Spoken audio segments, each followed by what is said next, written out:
Assalomu alaykum hurmatli kuzatuvchilar. Bugun biz sizlar bilan fizika fanidan laboratoriya mashg'ulotini ko'ramiz. Bugungi laboratoriya mashg'ulotimiz jismlarning issiqlikdan kengayishi. Buning uchun bizga kerak bo'ladigan jihozlar spirt lampasi, metal sharcha, halqa va shtativ kerak bo'ladi. Shtativga qotirilgan halqa bilan metal sharchani biz halqa orasidan o'tkazib ko'ramiz.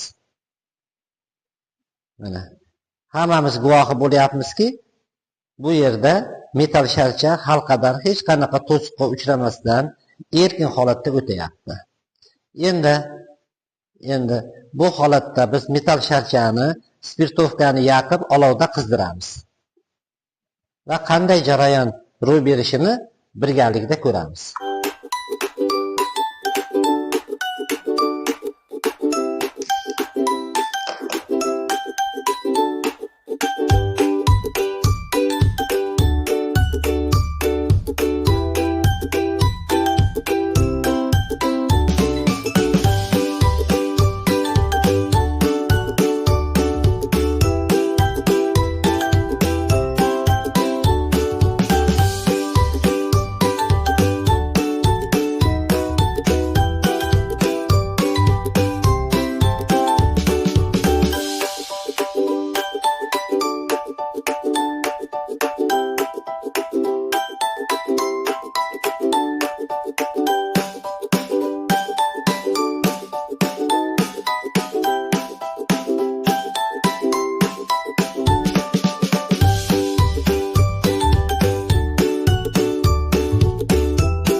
Ana endi issiqlikda jism qizigandan keyin qanday holat ro'y berishini yana birgalikda kuzatamiz. Metal sharchani boyagi singari halqadan o'tkazib ko'ramiz.